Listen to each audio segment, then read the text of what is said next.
Quinta-feira, às 20 horas, a nossa comunhão online. Todos são convocados. Outros avisos importantes. As inscrições para o culto presencial acontecem toda sexta-feira e vai até domingo ao meio-dia. Eu encorajo todos a se inscrever, para a gente ter uma ideia de quantas pessoas estarão presentes. Lembro a todos das contribuições, elas continuam sendo feitas através do Banco Bradesco, agência 0537, conta corrente 120, 124-7, e das cestas básicas. Todos os alimentos não perecíveis são importantes, trazidos aqui para a igreja no domingo, ou entre em contato com o Walter e ele pega na sua casa, tá bom? Nós temos essa alegria de ajudar algumas famílias da igreja e lá da igrejinha do México 70. Eu quero falar para vocês também, esse aviso é bem importante, igreja. Nós temos necessidades de serviço, tá? No Ministério Infantil, na portaria, no multimídia, na projeção e no som. Então eu peço que se você deseja servir o Senhor em alguma forma, saiba que há uma grande necessidade, tá? Inclusive, hoje, dos dois tios que se revezam para o Ministério Infantil, para a classe dos juniores, estão gripados, né? E não podem vir. Então, essa salinha hoje não tem ninguém, né? Então, é muito chato isso, né? Isso é muito chato, né? Não ter uma classinha, porque falta professor, né? Então, no mínimo 4 professores seria o ideal para cada sala, né? Então, assim, 2 é bem difícil. Já está, né, difícil, né? Então, ore, tá bom? Por favor. E eu sei que o Senhor é aquele que fala para a gente orar, o Senhor da Seara, para enviar mais trabalhadores, não é? Então, é isso que a gente quer fazer, amém? Vamos fazer isso agora? Senhor Jesus, nós fazemos desse momento, Senhor, a nossa reunião de oração. E clamamos a Ti, Deus, como um só corpo, numa só voz, a Tu que é o Senhor de todos, Tu que nos ama, que tens o melhor para a Tua igreja. Levanta, Senhor, os Teus servos, as Tuas servas, para suprir as necessidades do ministério. O Senhor é o que mais deseja, Senhor, ver seus cordeirinhos, ó Deus, aprendendo da Tua palavra, Senhor, crescendo, Senhor, nos Teus caminhos, Senhor, fazendo diferença nesse mundo de trevas, Pai. Então nós clamamos em nome de Jesus, Senhor, que o Senhor faça a Tua obra, Deus, prosperar, Pai, para a honra e glória do Teu santo nome. Amém, Jesus. Amém, irmãos. Preparados? Vamos estudar a palavra de Deus? Abra sua Bíblia em Lucas, capítulo 22. Nós daremos continuidade ao nosso estudo do Evangelho de Lucas. Jesus, o homem perfeito. Nosso versículo-chave é Lucas 19:10. Pois o Filho do Homem veio buscar e salvar o que estava perdido. E no nosso último estudo de Lucas, nós vimos Jesus tendo a refeição da Páscoa com seus discípulos, vocês lembram disso? E ele institui então a ceia do Senhor. E nós vimos ali naqueles momentos especiais, naquele momento tão aguardado, né, pelo Senhor Jesus, que era ter essa refeição especial com seus amigos. Então agora nós vamos ver alguns dos ensinamentos que Jesus dá a eles durante essa refeição, essa última refeição. E, sobretudo, essa noite nós vamos falar sobre o tópico da grandeza celestial. Jesus ele vai explicar a seus discípulos o padrão de grandeza celestial, o padrão de grandeza do céu. E nós vamos ver que ele se opõe ao padrão de grandeza da terra, não é? Então, essa noite a gente vai ver algumas das instruções de Jesus antes de ser preso, né, no Getsemane, e principalmente o conceito da grandeza celestial. Lucas 22, versículos de 21 a 30. Diz assim, Lucas 22, de 21 a 30. Mas eis que a mão daquele que vai me trair está com a minha sobre a mesa. O Filho do Homem vai, como foi determinado, mas ai daquele que o trair. Eles começaram a perguntar uns aos outros qual deles iria fazer aquilo. Surgiu também uma discussão entre eles acerca de qual deles era considerado o maior. Jesus lhes disse: o Rei das Nações dominam sobre elas, e os que exercem autoridade sobre elas são chamados benfeitores. mas vocês não serão assim. Ao contrário, o maior entre vocês deverá ser como o mais jovem, e aquele que governa como o que serve. Pois quem é maior, o que está à mesa ou o que serve? Não é o que está à mesa? Mas eu estou entre vocês como quem serve. Vocês são os que têm permanecido ao meu lado durante as minhas provações, e eu designo a vocês um reino, assim como meu Pai o designou a mim, para que vocês possam comer e beber à minha mesa no meu reino, e sentar-se em tronos, julgando as 12 tribos de Israel.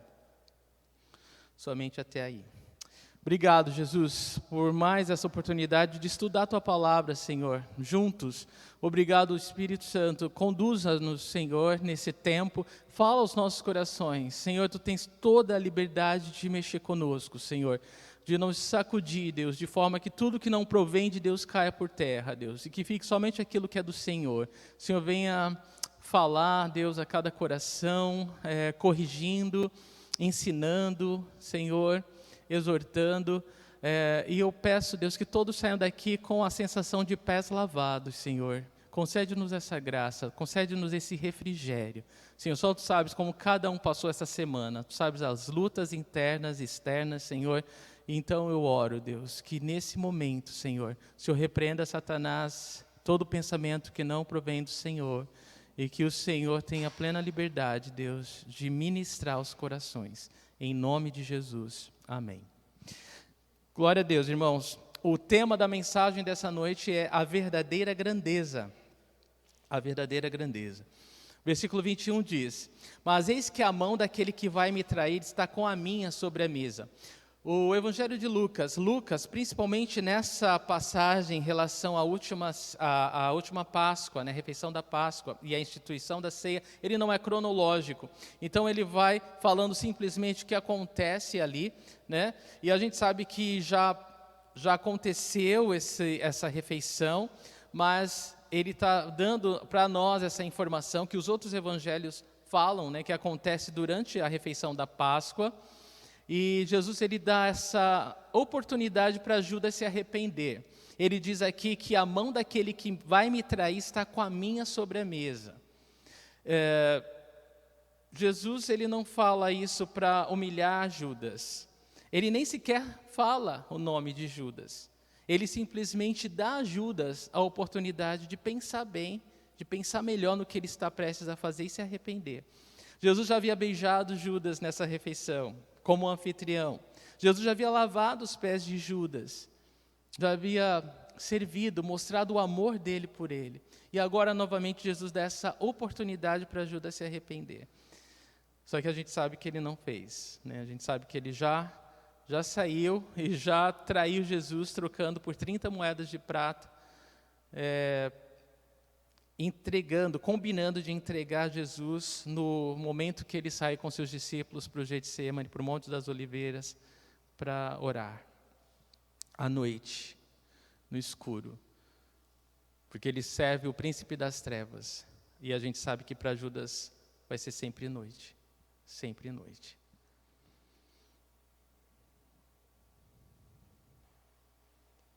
E é interessante para mim pensar que Jesus, ele protege a identidade de Judas até o fim, né? Que amor é esse? Versículo 22, diz assim: O Filho do Homem vai como foi determinado, mas ai daquele que o trair.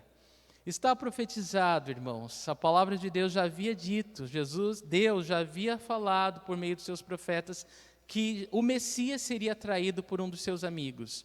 Já está escrito, vai acontecer. Algo poderoso que nós nos alegramos de confiar na palavra de Deus é que ela é sólida, ela é verdadeira, ela não falha. Você nunca vai ser decepcionado por confiar na palavra de Deus, por colocar a tua fé na palavra de Deus.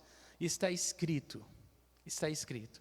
Aliás, foi dessa forma que Jesus repreendeu todas as tentações do diabo, lembrando do que está escrito. E não há dúvida que esse é o nosso meio de sobrevivência espiritual, não é? É com base no que está escrito que nós herdamos a vida eterna, é com base no que está escrito que nós firmamos a nossa fé. Céus e terras vão passar, mas a palavra de Deus jamais vai passar. Não há nada mais seguro, não há nada mais firme do que a palavra de Deus. E é por isso que nós confiamos nessa palavra, nós depositamos nosso coração, a nossa vida, a nossa fé. E a nossa fé se torna inabalável enquanto nós estivermos segurando, confiando na palavra de Deus. No Salmo 41, versículo 9, nós lemos o seguinte: até o meu melhor amigo, em quem eu confiava e que partilhava do meu pão, voltou-se contra mim. De quem está falando esse salmo? Esse é um salmo messiânico, falando do Messias, falando de Jesus. Então já estava dito que o seu melhor amigo, aquele que come pão com ele, iria traí-lo, iria se voltar contra ele. É interessante quanto Jesus ele entende tudo sobre as nossas vidas, né? E Jesus entende muito sobre traição, né? Muitos de nós já passou por essa experiência, né, desagradável da traição. E é muito ruim, né, se sentir enganado e traído. Mas Jesus, né, como sempre, como o bom sumo sacerdote que passou por tudo antes de nós, a fim de poder ter compaixão de nós em nossas lutas e necessidades, Ele é capaz de ministrar cada coração traído, cada coração machucado, e ministrar cura e perdão e restauração nessa vida. Então veja só, a palavra de Deus fala que o Filho do Homem está profetizado, mas vai ser traído, mas ai daquele homem que fizer isso. Ou seja, Judas, ele nunca vai ter a desculpa de falar, eu cooperei com a profecia bíblica, viu? Olha, se não fosse eu, a palavra não se cumpriria. Não, ele não tem esse crédito, né? Isso não o torna inocente, né? O fato é que Judas, ele teve toda a oportunidade, ele nunca foi obrigado a pecar, ele nunca foi obrigado a trair Jesus, ele nunca foi. Pelo contrário, ele teve todas as oportunidades, como todos os outros, de não fazer. E ainda assim ele fez. Ele é responsável, ele é culpado do que ele escolheu fazer. Ele nunca foi obrigado a fazer isso. E ele nunca pode falar que ele ajudou Jesus a cumprir essa profecia. E um estudioso bíblico chamado Morris falou que o fato de Deus anular o mal que as pessoas más fazem, usando para cumprir seus propósitos, não as torna menos más. E é verdade. A despeito de Deus, Ele aplainar os nossos caminhos tortos, né, não significa que isso nos isenta, né, da responsabilidade de responder pelos nossos erros ou das consequências dos nossos atos. Deus é Deus, sim, Ele redime o homem, Ele faz nova todas as coisas. Mas é importante a gente lembrar disso, né? Que ainda que Deus ele use tudo, por exemplo, tudo que fizerem de mal contra as nossas vidas, né? Deus ele vai usar para o bem. Lembra a história de José? Como Deus inverteu todas as coisas, né? Foi vendido como escravo, foi para a prisão, foi injustiçado, e era sofrimento em cima de sofrimento. E no final, Deus o torna o segundo homem do Egito, por meio de quem todo mundo acaba sendo salvo, por causa da estratégia dele de guardar a comida, né, no momento da fartura, para suprir o momento da escassez. E aí então os irmãos se arrependem, e ele fala, tudo que vocês os fizeram e intentaram para o mal, Deus transformou em bem. Deus usou para o bem.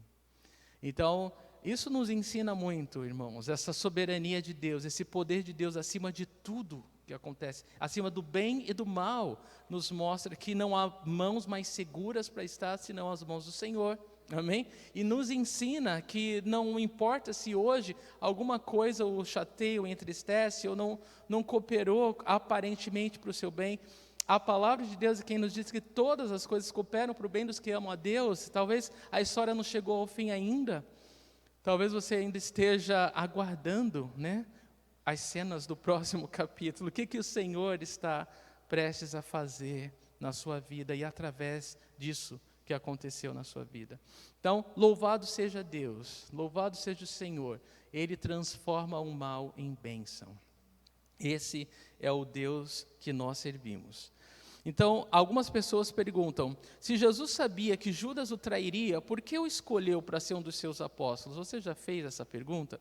Outra pergunta que as pessoas fazem, se alguém deveria trair Jesus, então por que condenar Judas? Né? Se alguém teria que trair Jesus. Muito importante a gente entender que antes de Jesus escolher seus 12 apóstolos, ele orou uma noite inteira. Ele orou a noite inteira. E foram esses os homens que Deus, o Pai, trouxe para ele. Então, Judas, como eu falei, ele nunca foi forçado ou obrigado a cometer crime nenhum, a cometer traição nenhuma. A gente sabe que nessa seleção de Deus, o destino de Judas não foi selado, né? Ah, não, agora que você foi escolhido, você está obrigado agora a fazer esse mal. Não, não é o nosso Deus. Ele não faz isso. Ele não obriga ninguém a fazer mal algum. O próprio Judas escolheu fazer isso. A oportunidade de não fazer e ser salvo, ele teve semelhante a todos os outros. Mas se a presciência divina, o fato de Deus saber das coisas de antemão, né, isso faz com que aqueles que creem louvem a Deus, né? Isso deveria fazer que aqueles que não creem temessem a Deus, né? O fato de Deus ser soberano e avisar de antemão tudo o que vai acontecer, seja bom ou ruim, né? Mas Judas, ele infelizmente manteve seu coração endurecido até o fim e por isso foi julgado e condenado. Em Atos, capítulo 2, versículo 23, nós lemos algo interessante a respeito disso. Diz assim, falando de Jesus: este homem lhes foi entregue por propósito determinado e pré-conhecimento de Deus, e vocês, com a ajuda de homens perversos, o mataram pregando na cruz. Veja que é bem claro, ele foi entregue por um propósito determinado de Deus e pré-conhecimento de Deus. Deus já sabia. Mas, diz aqui no fim do versículo, e vocês com a ajuda de homens perversos, homens que não têm nada a ver com Deus, o mataram pregando na cruz.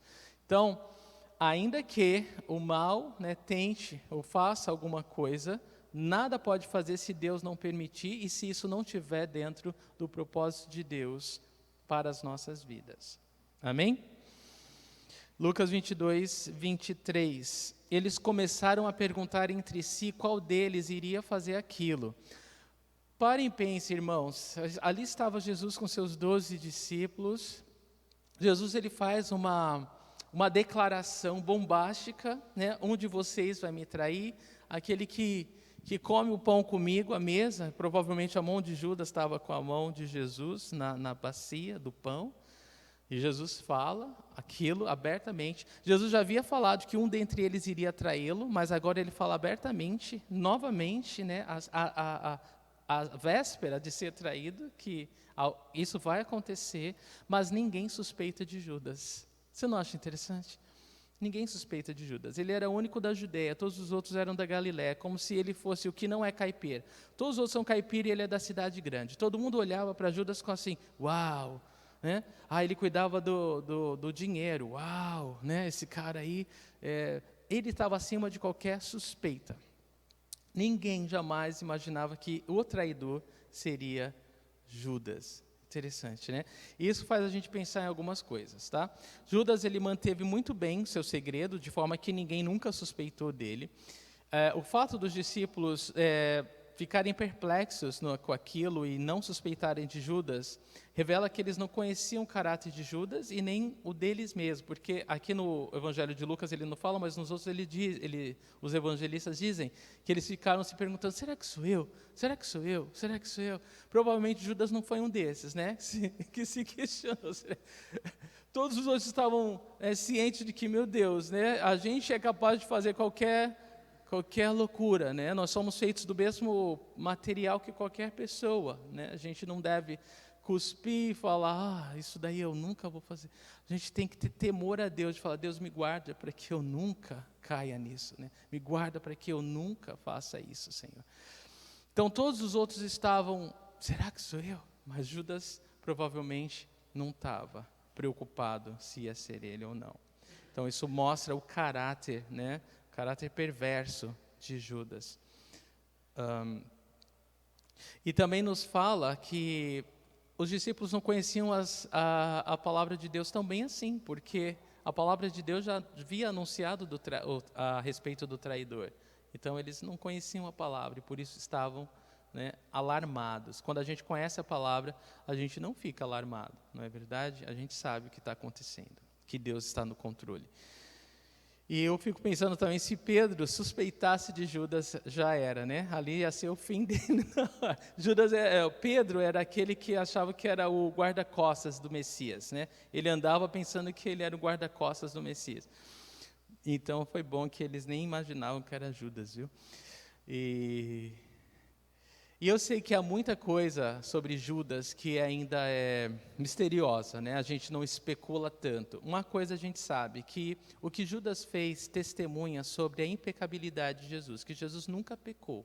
Por quê? Porque se houvesse alguém que quisesse acusar Jesus, né, ou prejudicar Jesus, para entregar ele para os líderes religiosos, esse era Judas. E Judas não encontra nada contra Jesus, de tal forma que ele tem que fazer à noite, no escuro, de forma, né, bem secreta, porque não havia nada que ele pudesse apontar o dedo e falar, olha, isso aqui está errado, né, isso aqui não é assim.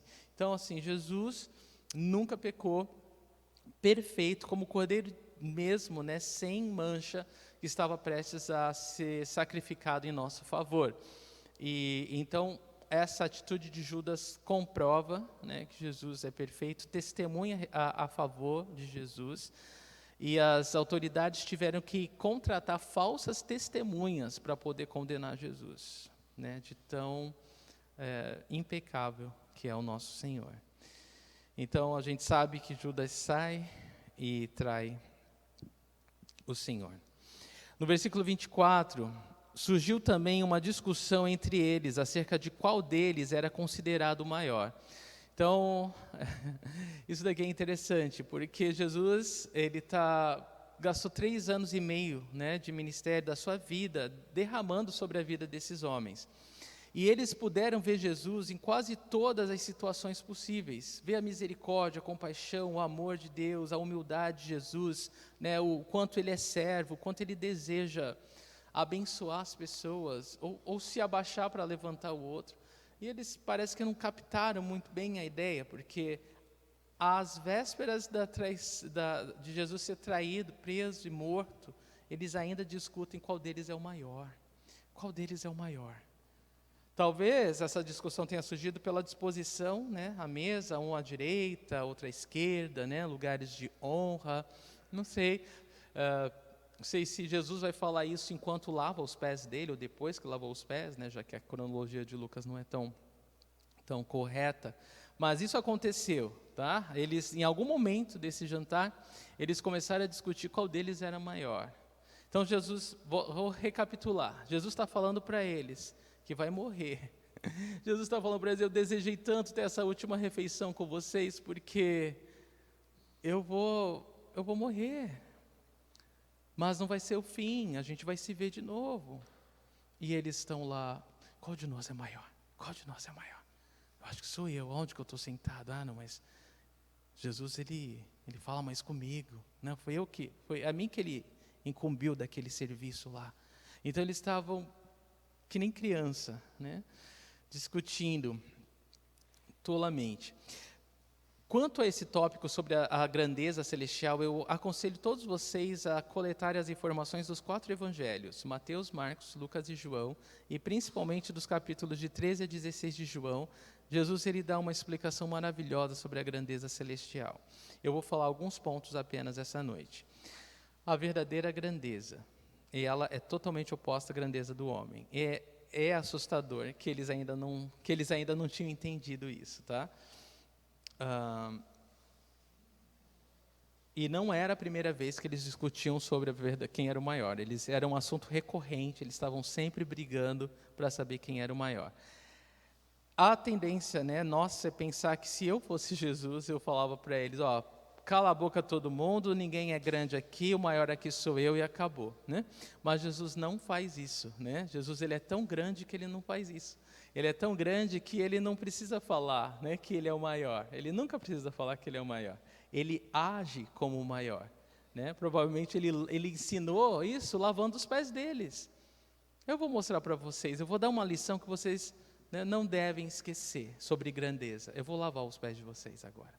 E lavar os pés é importante lembrar que era o serviço que o servo da categoria mais baixa, né, fazia numa casa quando alguém chegava, né, com os pés empoeirados das estradas, né, tinha alguém, um servo, que lavava os pés antes da pessoa entrar. E era um refrigério, era uma coisa maravilhosa, né, que acontecia. Mas esse era um servo do mais baixo escalão, né? E Jesus, ele faz isso. Tanto que Pedro, ele se incomoda, ele fala: não, Senhor, o Senhor não vai lavar meus pés. E Jesus fala: se eu não lavar teus pés, você não tem parte comigo, Pedro. E ele fala: então lava não só os pés, né, a cabeça. É exagerado, né, o Pedro. Pedrão é um barato, ele lembra a gente, né?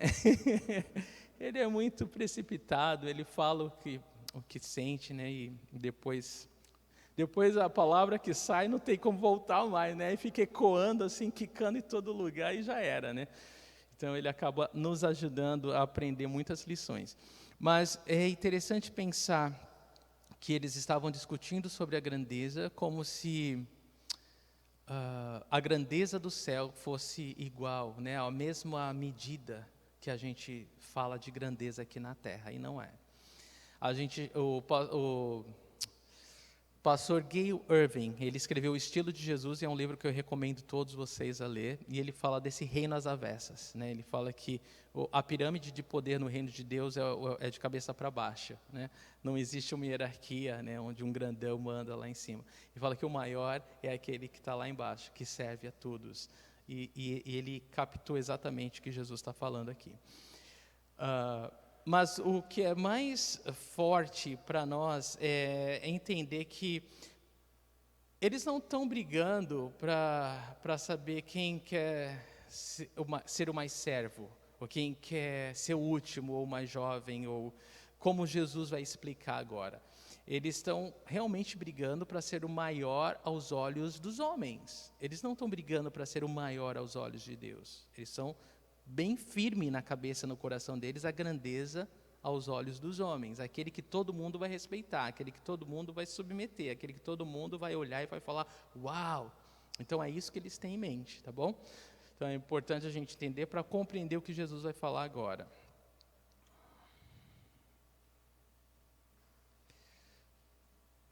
E antes da gente falar isso, só uma coisa.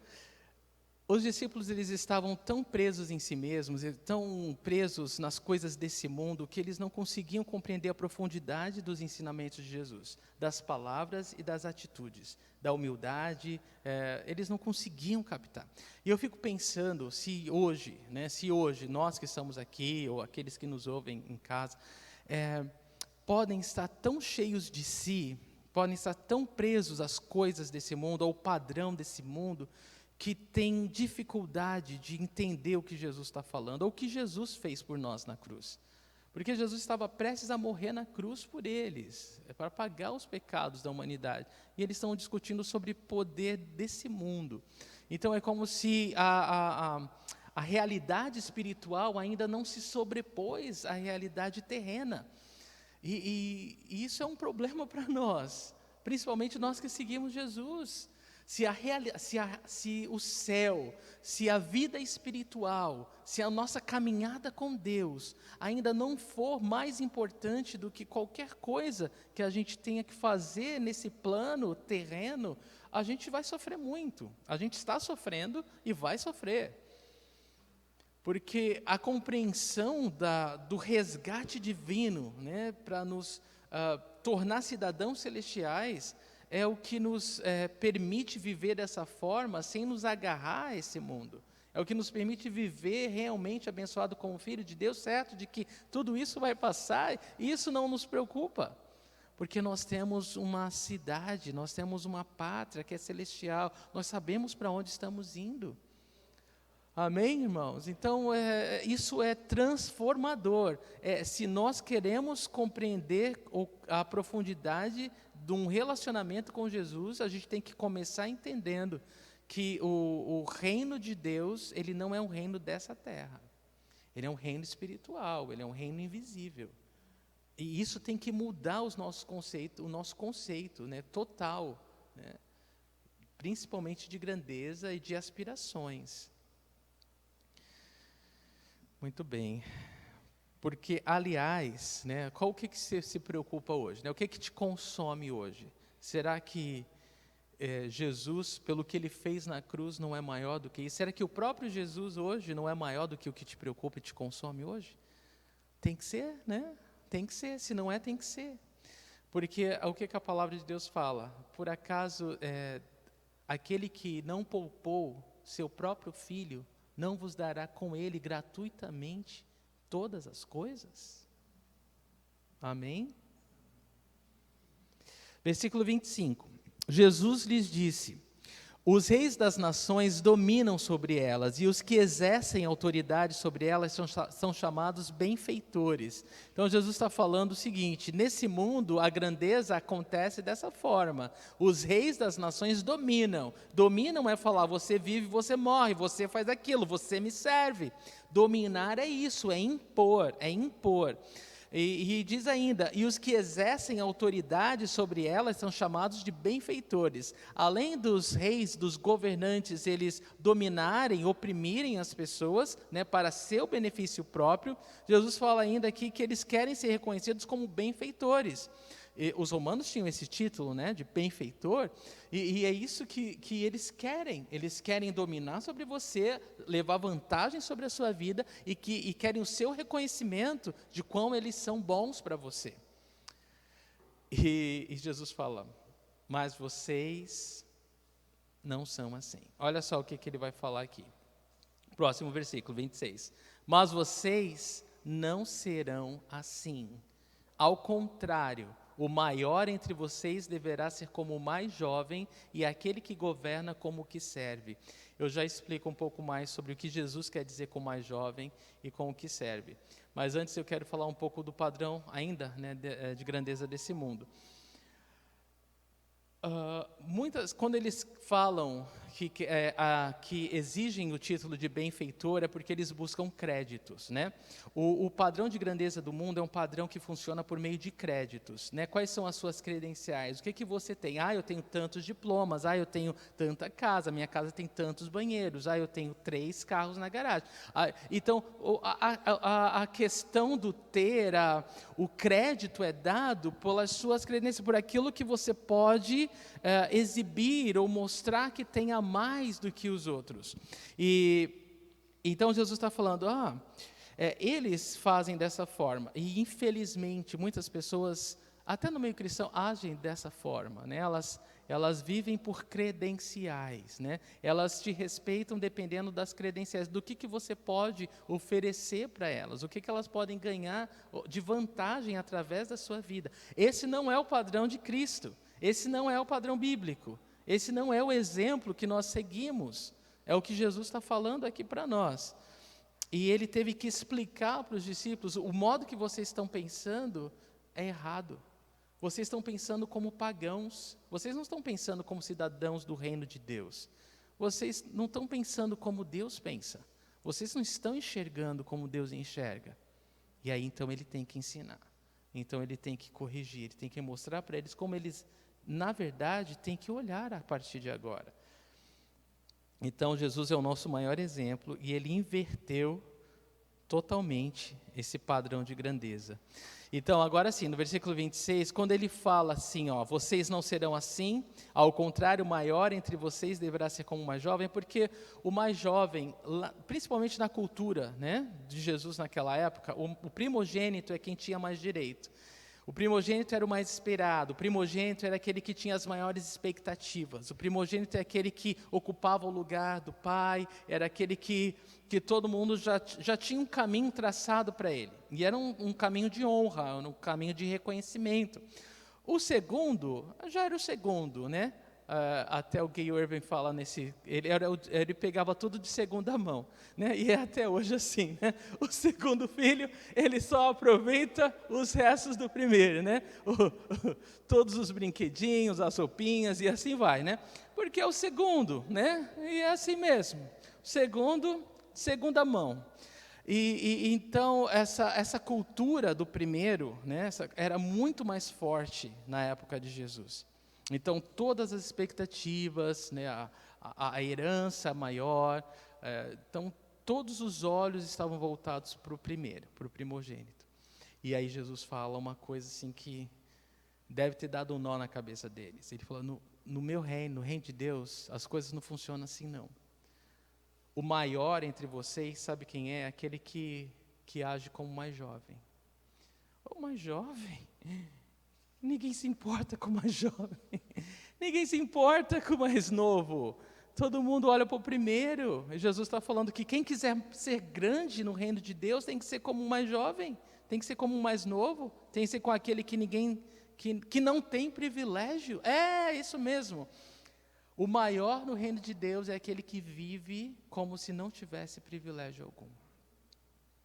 E como isso deu um nó na cabeça deles? Porque isso dá um nó na nossa cabeça até hoje. Porque nós tentamos viver e impor no meio da caminhada cristã esse estilo de vida, esse padrão de grandeza do mundo, e não dá certo, não encaixa, não gruda, porque é um padrão que se opõe. E quando Jesus fala, olha, você quer ser grande mesmo? Eu quero. Quem não quer ser grande? Jesus está falando, você quer ser grande? Você quer ser grande? Eu quero ser grande. Então, viva como o mais jovem, sem privilégios. O mais jovem, além de não ter privilégio, eu fui depois, né? Eu posso dizer por experiência. Você tem que concordar com tudo que o primeiro fala. Eu quero ver esse programa, esse desenho, quero brincar com isso agora. É que eu vou brigar? Não tem nem idade, tem nem tamanho para brigar, né? Você aceita, né? Então, o que Jesus está falando é isso. Você não discute, você não briga, você não causa confusão, você não tem privilégio. E ele fala mais. E aquele que governa deve fazer como aquele que serve. Então, você quer ser grande, você quer ser o maior, você quer ser o primeiro, então você vai ser como que serve. Não aquele que manda, não aquele que está na frente, que é servido, mas como aquele que serve. O privilégio no reino de Deus, irmãos, não é ser servido. Jesus vai explicar isso para nós, é servir. Não é ter alguém que faça alguma coisa para você, é você poder fazer alguma coisa para alguém. Mas ser o mais jovem, ser o que serve, ninguém vê, não tem status, não dá. Não, assim não dá. Ninguém vê. Você quer que alguém veja? Jesus está falando que Deus vê. Deus vê. Deus vê. O que você quer? Ser visto por homens, tapinhas de homens, aplausos de homens? Ou você quer o reconhecimento de Deus, a aprovação de Deus? Não é verdade? A gente quer agradar a Deus e não o homem. Então, o padrão de Deus, ele se opõe ao padrão do mundo. O Morris ainda escreve, ele diz, no mundo antigo era comum a idade dar privilégios, o mais jovem era por definição o menor. E Jesus está invertendo essa ordem agora. O menor, o padrão de grandeza agora é representado pelo menor e não pelo maior aos olhos do homem. Então é isso. Para Jesus, a verdadeira grandeza está em você servir a outros.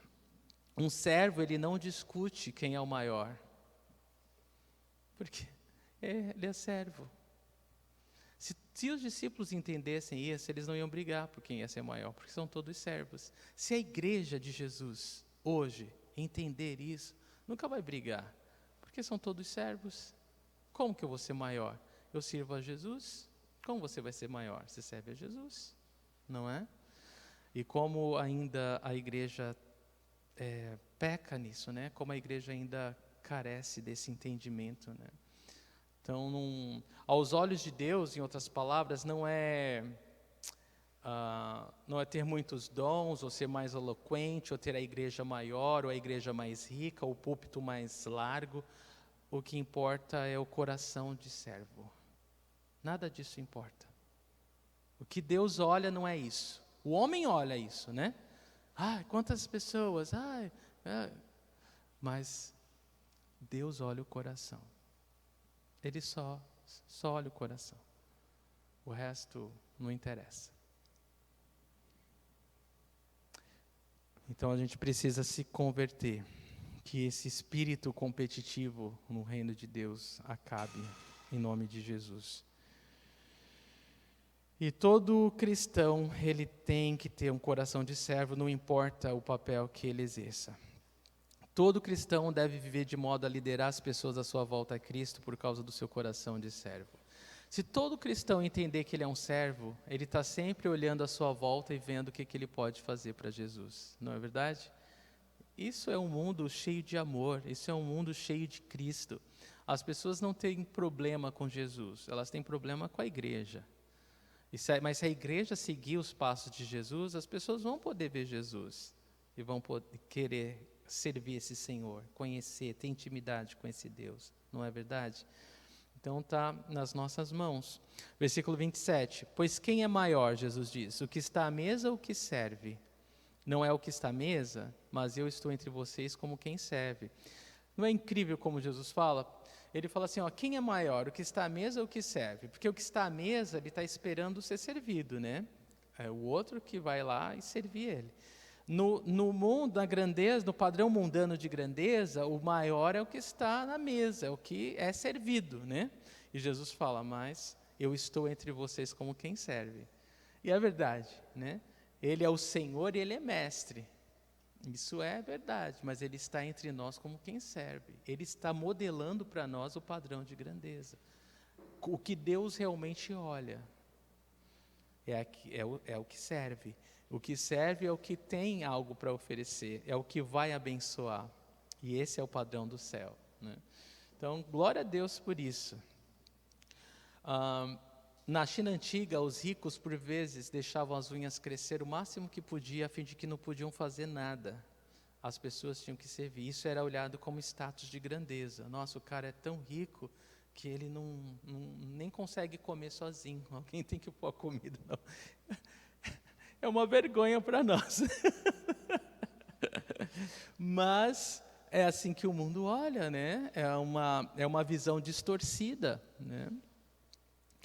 Pessoa não fazer nada, né? Os outros fazer tudo. E se você parar para pensar, as pessoas mais importantes para nós são os servos. Por quê?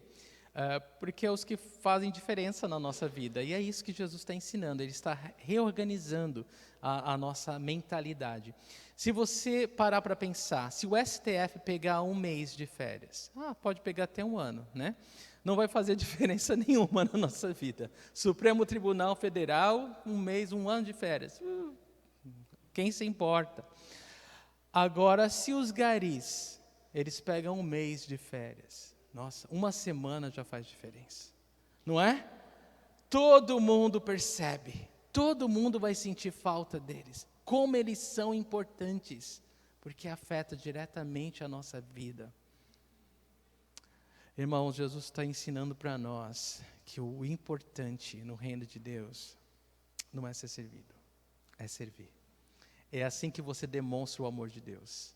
É assim que você revela Jesus para as pessoas. É assim que as pessoas podem ver Deus. Você pode falar de Deus o quanto você quiser. Enquanto você não agir como o Senhor age, elas não vão ver Jesus. Porque você não vai passar de um chato. Não é verdade? Um chato que fala de Deus. As pessoas não suportam chatos que falam de Deus, porque eles só falam. Elas não veem Jesus. Não existe essa atitude do servo, do mais jovem. O que a gente vê é tudo crente querendo ter razão, não é? Tudo crente querendo mostrar que o outro não é nada. Jesus tem uma aproximação diferente. E a gente precisa aprender com ele.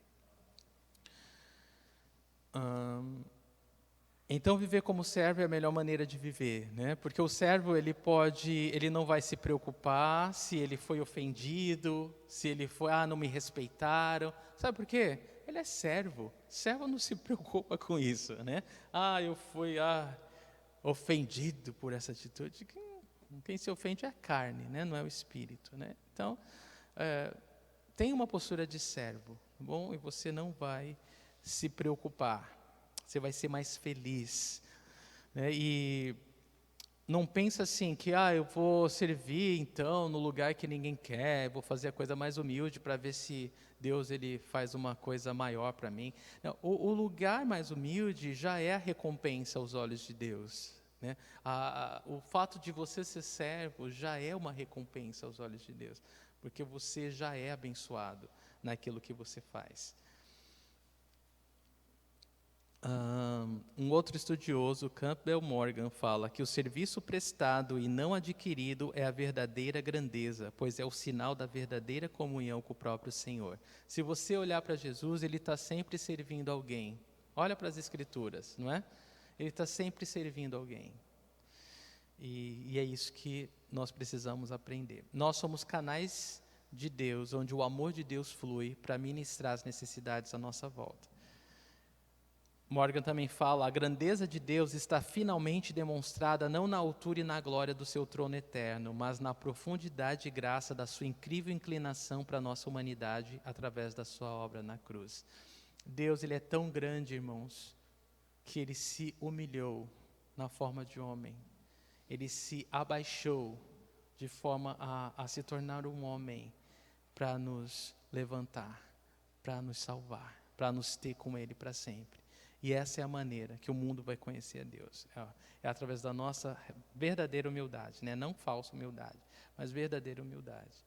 De desejar servir por amor, né? Sem esperar nada em troca, né? Jesus, ele nunca esperou nada em troca. Quando a gente aprender isso, a gente vai estar demonstrando Jesus. Nosso evangelismo vai ser efetivo. Aliás, foi o próprio Jesus que falou, né, em João 17, né, o mundo vai reconhecer vocês, né, através do amor de uns pelos outros. Todos vão reconhecer que vocês são servos de Deus, através do amor, quando vocês forem um só. Então, que a gente aprenda. Spurgeon falou que Rei dos Reis é um título cheio de majestade, mas Servo dos Servos é o nome que nosso Senhor preferia quando estava aqui embaixo. Servo dos servos. No reino de Deus, grandeza é medida por quantos você serve e não em quantos servem você. Warren Wiersbe. Versículo 28. Vocês são os que têm permanecido ao meu lado durante as minhas provações. Então Jesus, ele não briga com os discípulos, né? Ele não dá uma biblada na cabeça deles, como a gente tem vontade de fazer, né? Ele não humilha eles, ele não fica zangado com eles. Apesar deles, né, não aprenderem uma lição tão básica e tão importante como essa, nós ainda estamos aprendendo, né, essa lição básica de Jesus. E Jesus, ele é tão maravilhoso, né, que ele fala para eles o seguinte, versículo 28, vocês não têm que se preocupar com isso, né, com grandeza aqui embaixo, né? Vocês são os que têm permanecido ao meu lado durante as minhas provações. Então Jesus, ele fala mesmo com aquele que ama e que está prestes a se despedir, né? Vocês têm ficado comigo durante as minhas provações, as minhas rejeições, as minhas tentações, as minhas lutas, vocês estão do meu lado, né? E é claro que Jesus, ao valorizar a fidelidade, a amizade dos discípulos, né, no meio das suas provações, ele está lembrando eles de algo maior que esse mundo pode oferecer. Versículo 29, e eu lhes designo um reino, assim como meu Pai o designou a mim. Então Jesus, ele vai lembrar eles que eles não precisam lutar por alguma coisa que vai passar, né? A glória desse mundo, ela é passageira, né? A glória desse mundo vai acabar um dia. E Jesus, ele levanta a cabeça deles e os olhos dele para aquela glória que não passa, aquela glória que é eterna. Ele fala desse reino vindouro. Ele fala que eu designo a vocês um reino, como o meu Pai designou a mim. Ele está falando do reino de Deus, que nunca vai passar. E a não brigar, não viver para o agora, né? Para as coisas que vão passar desse mundo, mas viver para aquilo que não vai passar nunca, que é o reino de Deus, a glória de Deus. Versículo 30, para que vocês possam comer e beber a minha mesa no meu reino e sentar-se em tronos, julgando as 12 tribos de Israel. Então ele fala dessa promessa, vocês têm uma recompensa muito grande, né? Muito maior do que esse mundo pode oferecer para você. E ele fala de sentar à mesa dele no reino dele, de comer e beber à mesa dele. E verdadeiramente, irmãos, não há honra maior do que ser convidado à mesa do rei, né? À mesa do rei Jesus, né? E ele nos convida à sua mesa para nos servir. E ele fala para os apóstolos, os discípulos, que eles sentarão em tronos e julgarão as 12 tribos de Israel. E verdadeiramente o livro de Apocalipse fala, no capítulo 21, versículo 14, o muro da cidade tinha 12 fundamentos e neles estavam os nomes dos 12 apóstolos do Cordeiro. Então eles têm um papel especial no reino futuro, por estarem ao lado de Jesus no meio das suas tribulações. É muito lindo isso. Então, ser servo, né? Ser servo, isso é bem importante, tá, gente? A gente já está quase terminando. Ser servo não significa que não somos recompensados. Às vezes a gente tem a mania de pensar que, eu sou servo, não tem recompensa. Pelo contrário, a Bíblia fala muito de recompensa, né? Vale a pena e vai valer a pena ser servo, ter essa natureza servil de Jesus. Os maiores servos de Deus recebem as maiores recompensas. Jesus fala, olha, eu volto em breve, na minha mão está meus galardões, né, a minha recompensa. E, então, tudo o que você permite viver, guiado pelo Espírito Santo de Deus, com esse coração, essa natureza de Jesus, é prometido a nós uma recompensa celestial, porque você está vivendo para a glória de Deus e não a sua própria. A nossa glória vai passar. Se você viver buscando reconhecimento de homens, isso vai passar, né? Se você busca ou faz alguma coisa esperando qualquer coisa humana, isso você vai ter e acabou, né? Eu sempre brinco, né? Se você faz alguma coisa esperando ser reconhecido por homem, não espere nada no céu, né? Porque você já teve o que procurou, né? Você já teve a sua recompensa na terra. Então, não espere nada no céu. Mas se você faz para a glória de Deus, você pode ter certeza que você vai ser recompensado. E tudo que nós fazemos nessa vida, né, todo o nosso serviço fiel é uma preparação, né, para o céu, para as recompensas que nós vamos receber. Então, Jesus, ele dá o exemplo que ele primeiro foi para a cruz e depois recebeu a coroa, né? E conosco é assim também, né? A gente vai sofrer aqui um pouco, mas a gente sabe que a coroa é eterna. Em 2 Timóteo, capítulo 2, versículos de 11 a 13, lemos o seguinte: essa palavra é digna de confiança. Se morremos com ele também viveremos. Se perseverarmos com ele, também reinaremos. Se o negamos, ele também nos negará. Se somos infiéis, ele permanece fiel, pois não pode negar-se a si mesmo. E para a gente terminar, a grandeza do verdadeiro discípulo de Cristo está na sua humildade, na sua humilde dedicação aos outros. A sua humilde dedicação. Não se considerar a mais nem a menos, né? Nem a mais do que você é, e nem aquela falsa humildade de falar, eu não sei fazer nada, não posso fazer nada, ai, coitado de mim. Que isso não é verdade. Humildade é ser sincero, é ser honesto, né, consigo mesmo. É se ver como você é. E isso é a real humildade.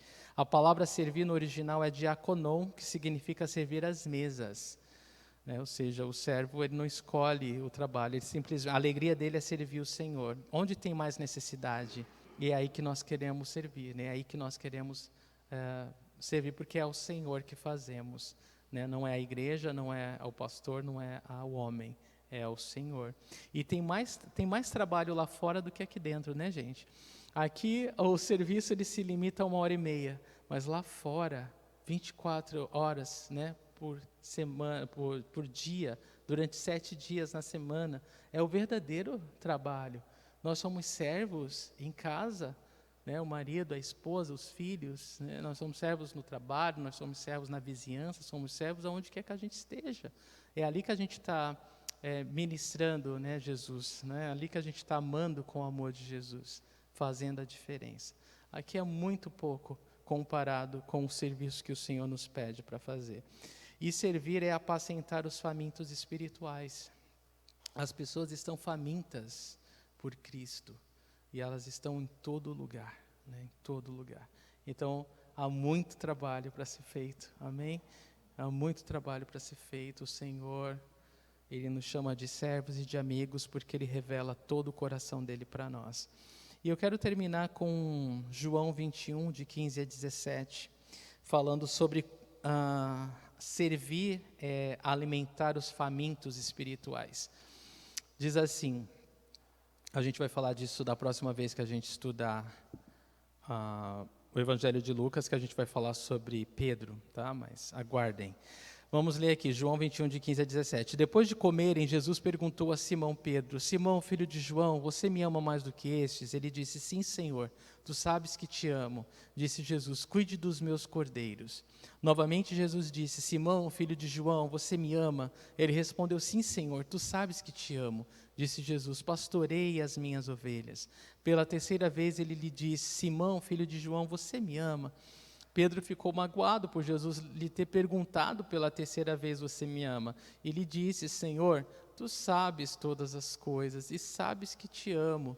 Disse-lhe Jesus: cuide das minhas ovelhas. Irmão, se você quer servir Jesus, amar Jesus, se você quer fazer diferença mesmo, ame aquilo que Ele ama. Ele ama as ovelhas dele, Ele deu a vida pela igreja dele. Ame a igreja de Cristo, igreja. Ame a igreja de Cristo.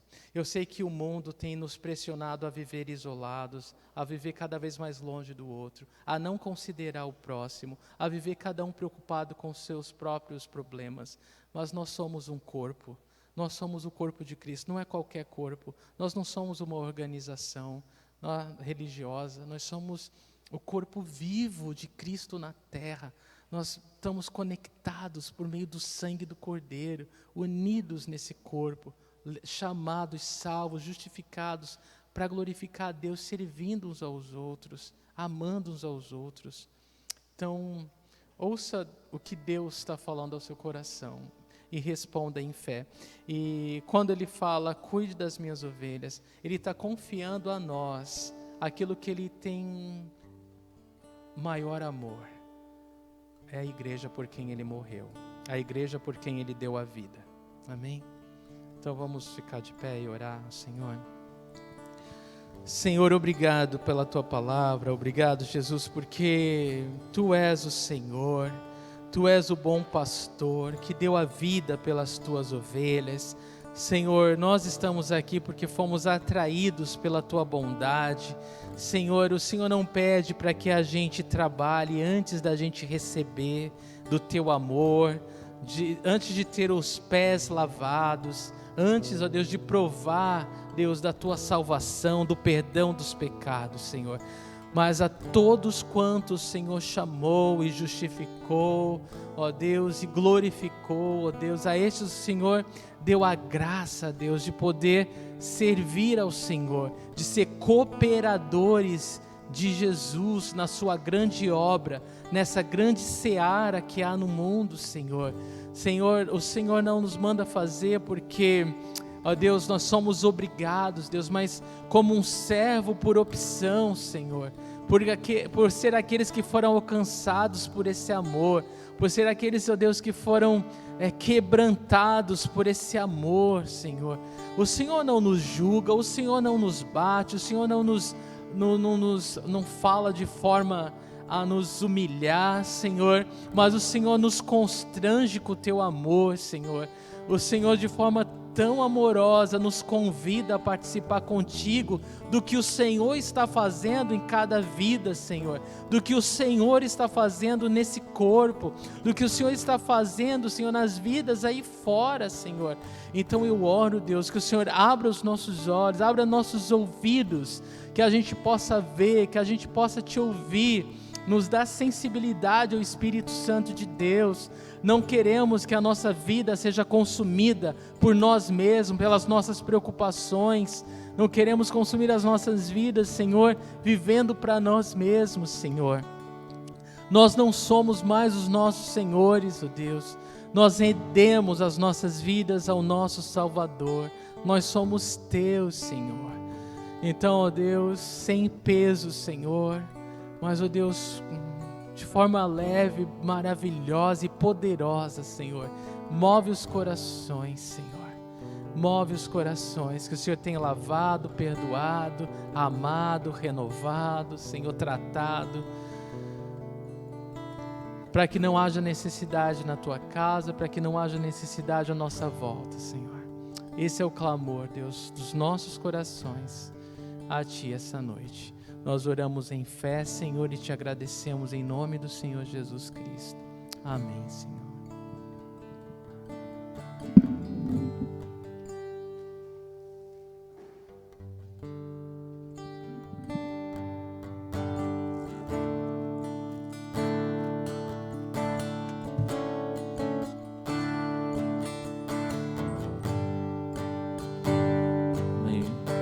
Vamos pedir mais do Senhor essa noite,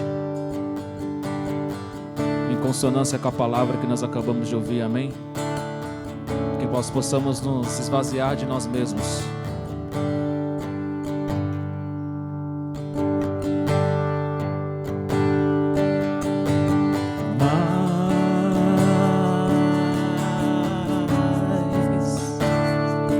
De Ti.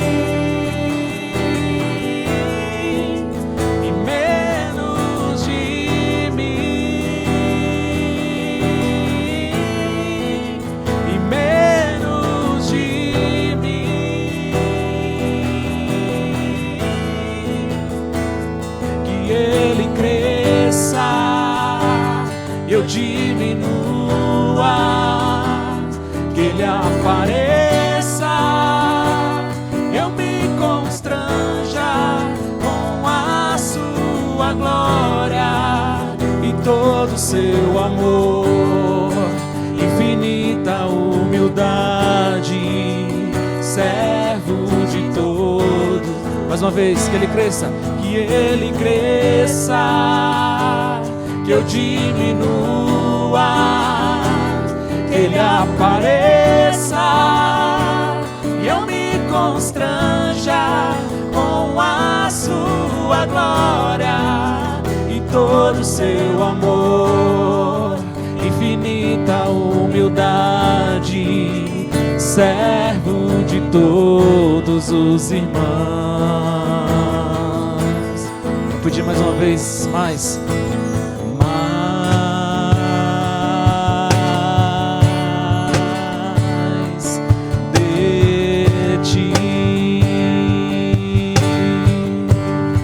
Peça por Ele. Mais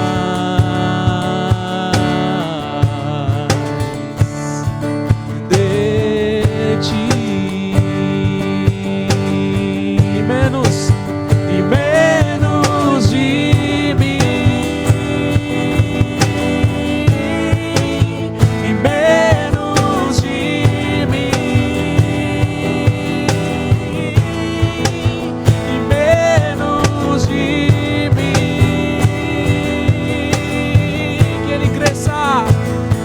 Ele cresça, eu diminua, que Ele apareça, eu me constranja com a sua glória e todo o seu amor, infinita humildade, servo de todos os irmãos, que Ele cresça, eu diminua, que Ele apareça, eu me constranja com a sua glória e todo o seu amor, infinita humildade, servo de todos os irmãos. Vem, Senhor, apareça sobre nós.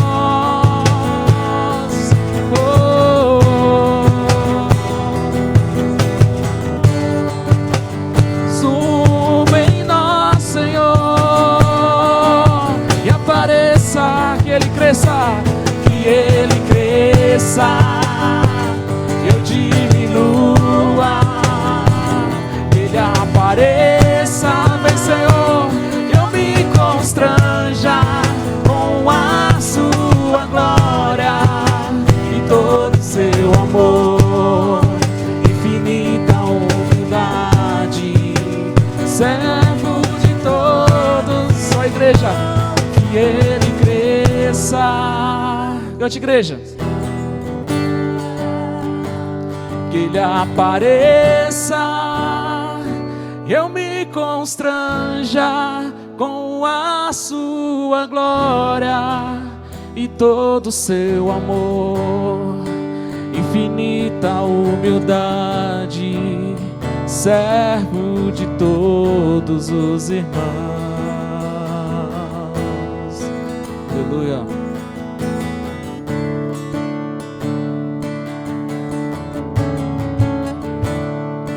Pai nosso que estás no céu, santificado é o teu nome.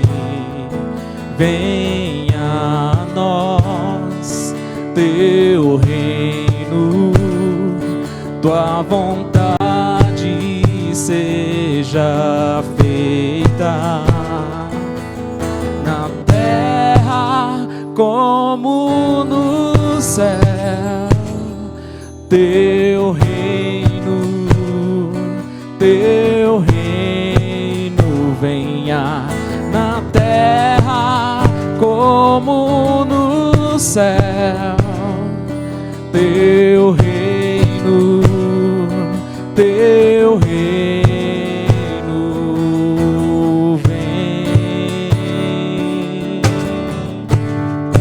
Teu reino vem. Pai nosso, Pai nosso que estás no céu, santificado é o teu nome. Venha a nós teu reino, tua vontade seja feita na terra como no céu. Teu reino venha na terra como no céu. Teu reino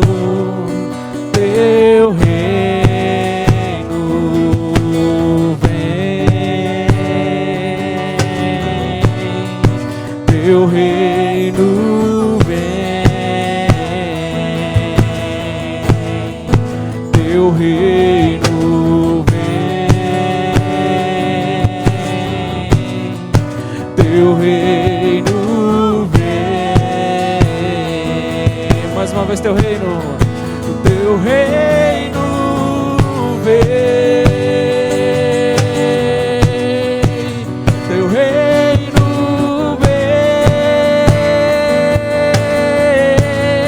Pois teu é o reino, teu é o poder, tua é a glória pra sempre. Amém. Teu é o reino, teu é o poder, tua é a glória pra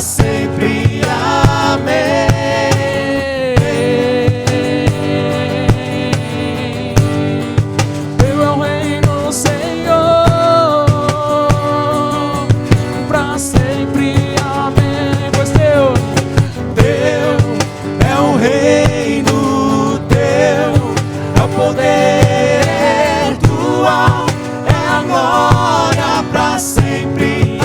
Amém. Vem,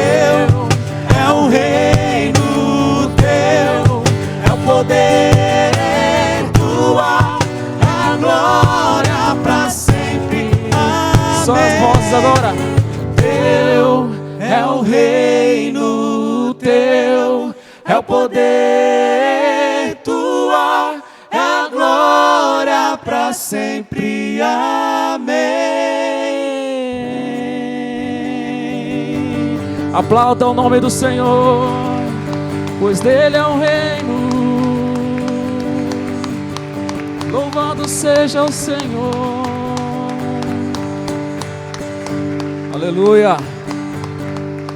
Glória ao Senhor. Amém. Quem não está de pé ainda e puder ficar de pé para a gente cantar essa última canção, inclusive o pessoal da galeria aí, amém?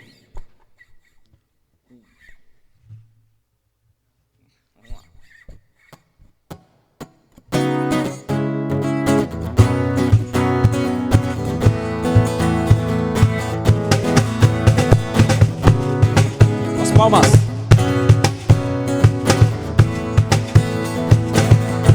Seu nome. Seu nome é maravilhoso, conselheiro, príncipe da paz. Deus forte, o Pai da eternidade, a estrela da manhã. Ele é o Santo de Israel, todo-poderoso Deus. Seu reinado não tem fim, santo é o seu nome. O Messias esperado, raiz de Davi, o amado, o Cordeiro imaculado, santo é o seu nome. Seu nome é maravilhoso, conselheiro, príncipe da paz. Deus forte, o Pai da eternidade, a estrela da manhã. Ele é o Santo de Israel, todo-poderoso Deus. Seu reinado não tem fim, santo é o seu nome. O Messias esperado, raiz de Davi, o amado, o Cordeiro imaculado, santo é o seu nome. Todo louvor, honra e poder, glória e majestade ao soberano Rei dos Reis.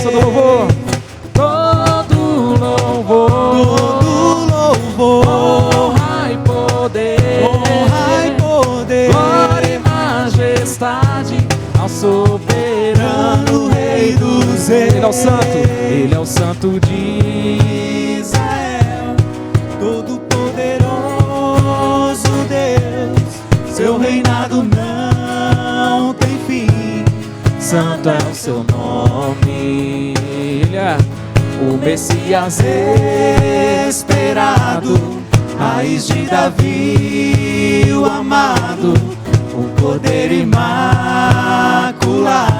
santo é o seu nome. Todo louvor, honra e poder, glória e majestade ao soberano Rei dos Reis. Todo louvor, honra e poder, glória e majestade ao soberano Rei dos Reis. Para acabar, todo louvor.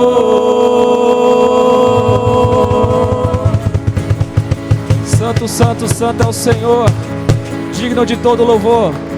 Aleluia. Amém. Que Deus abençoe, igreja. Uma semana de bênção, paz e vitórias, em nome de Jesus.